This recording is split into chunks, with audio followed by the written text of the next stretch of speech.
Hello folks, this is Sula speaking, and you're watching a commentary video on League of Legends, this one featuring Janna. I'll take mid, I I'm guess. playing here in You a wanna go pre-made Zion? team with a couple of my friends.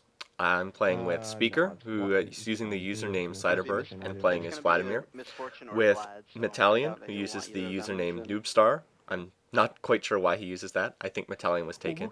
And Metallion's playing Xin Zhao. And then also Roland is the third person in our pre-made team, and he is playing as Nasus.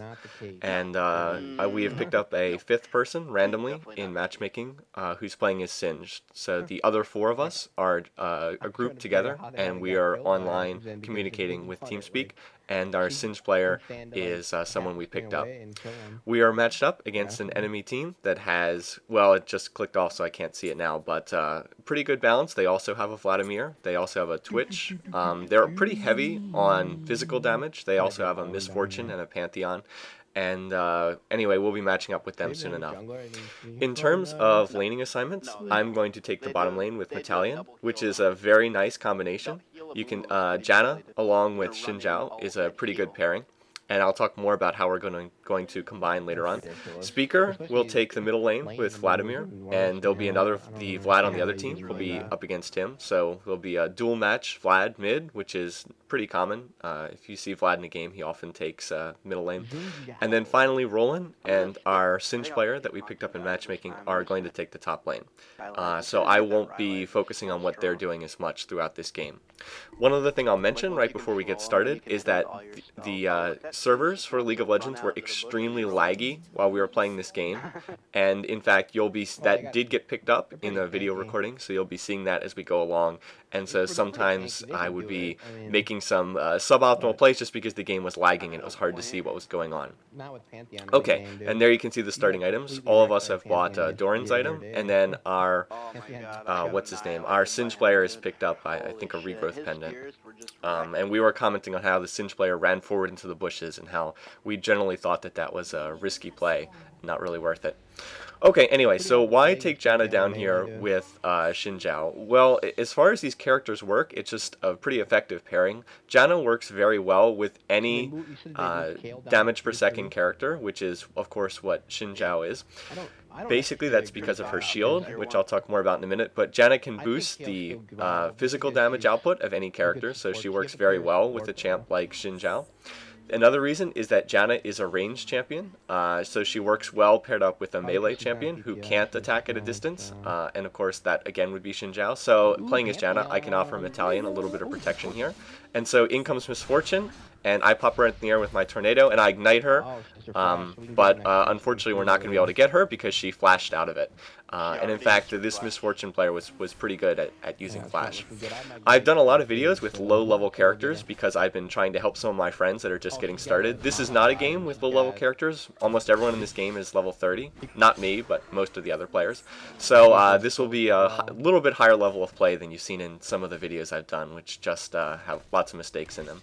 Anyway, Misfortune is sticking around, but it's going to be a little bit difficult for us to get her, just because with her double shot she can stay in the background and you know, harass minions without ever getting too close to us. Yeah, like you see it just there. Very irritating ability when you're in the initial laning phase. And of course with her passive, that gives her extra movement speed. She'll be difficult to catch up to there too. And right there you saw the game lagging again. Okay, let me talk briefly about Janna's abilities. I did a video on Janna previously, but not everyone may have seen that or might not be familiar with Janna. Janna is basically a support champion. She has been played as sort of an attack champion in the past before, but that's not really her primary role. And there you see Metallion diving in and manages to back out, although he takes a lot of damage.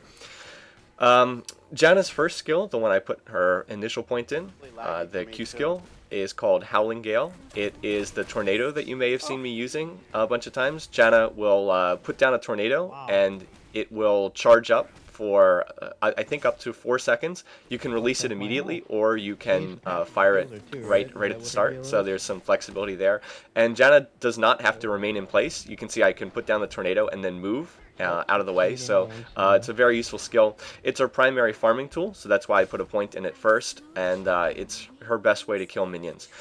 Janya's second skill, her W skill, which I have not put a point in yet, is called Zephyr, and it has two functions. One, as a passive, it increases her movement speed, which means that Janna is one of the fastest champions in this game. As you put more points into it, she will start moving faster and faster. And then there's also an active feature where you can cast it against enemy champions, and it will slow them down if you cast it on them. So it's both a speed buff to you and a speed debuff to people on the other team.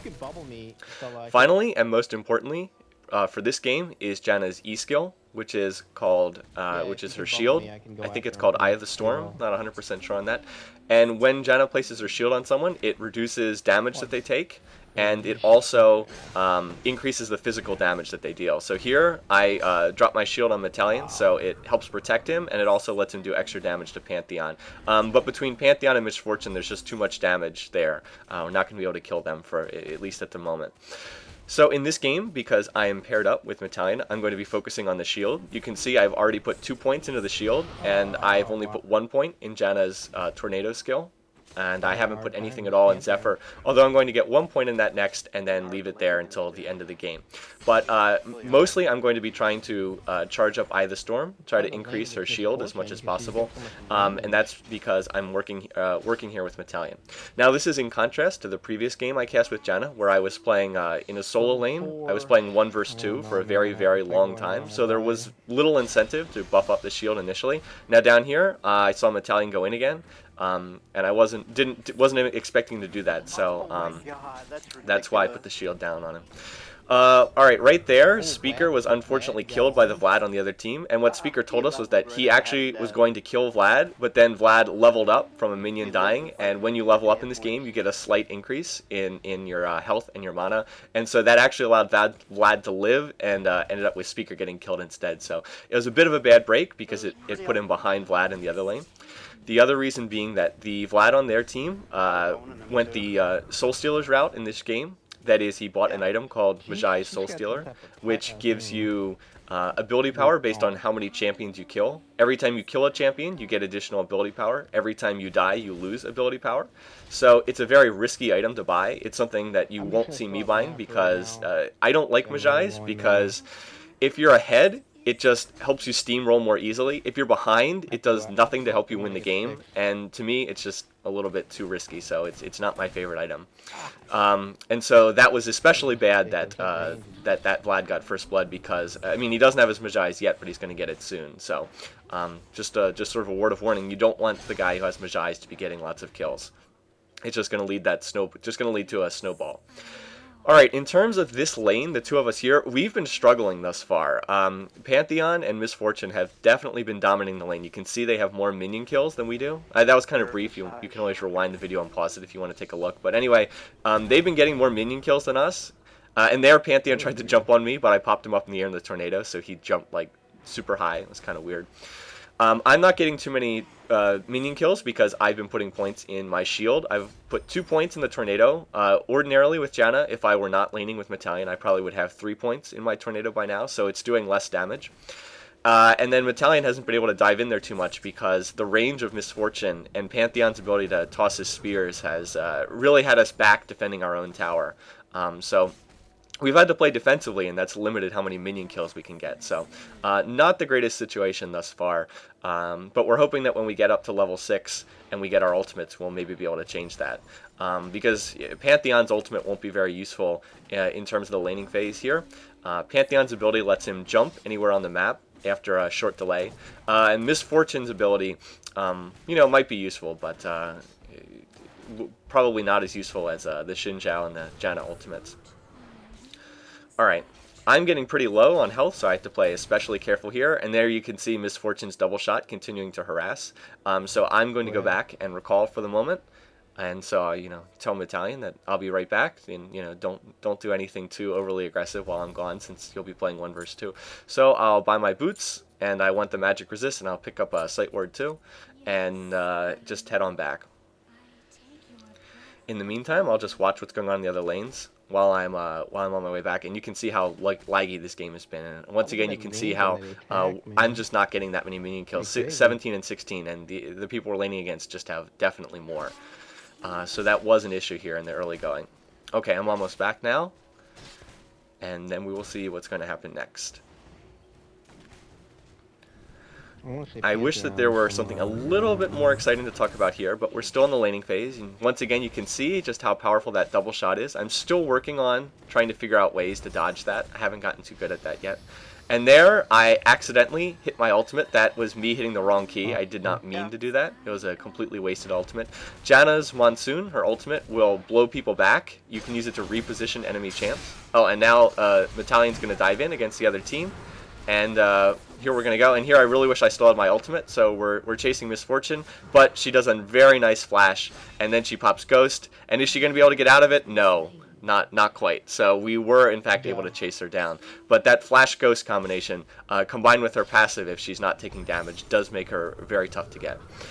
Yeah, anyway, just to finish wrapping up the whole thing with her ultimate, Janna's Monsoon, when she initially uses it, she blows back enemies, and so she can use it to reposition them. And then if she can channel it for up to about 5 seconds, and any friendly champions that stand in it will get healed while it's going on. So very versatile ultimate, very helpful. You can use it to heal up after a team fight. You can use it to heal up during a team fight. You can use it to reposition enemy champions. If you screw it up, you can also lose a team fight very easily if you push the enemy team into a place where you don't want to go. I mean, you can really screw things up if you're not playing Janna correctly. And in fact, you'll get to see some examples of that in this video, because I am by no means an expert Janna player. I've only played 3 or 4 games with Janna total, but I'm trying to learn her because she's a great support champion and a fun character to play. And there, once again, I'm going to add another point to my shield. So now Eye of the Storm is up to, I think, 3 points, and it's adding 30 damage anytime I put it on Metallion, which is a lot. That's worth a pretty good item all by itself there. And once again, Misfortune shoots at the minion, but it hits me as well thanks to a double shot.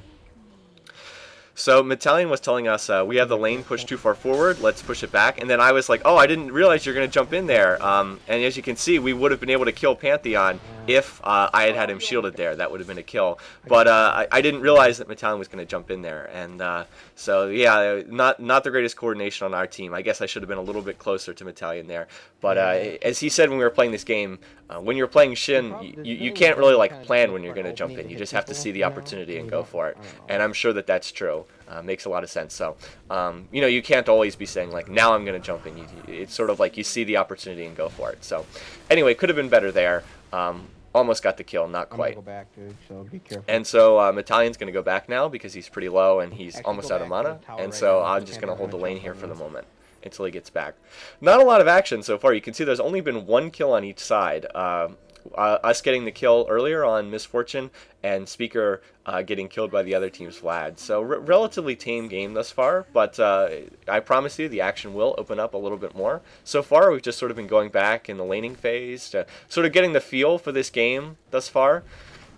Misfortune and Pantheon have been doing a good job of getting minions, but aside from that, I'm not sure they've been doing that great. I mean, Pantheon hasn't been throwing his spear. Pantheon, we haven't seen him use his ultimate yet, and he's level 7, so he could jump on someone somewhere else on the map. I guess maybe he wasn't thinking about that so much. Anyway, we're getting close to the end of this video, so once again, I'd like to thank people for watching. I know that this was maybe a little bit slow, but hopefully it introduced Janna. And check back next for part 2, where we'll see things pick up a little bit. Thanks again.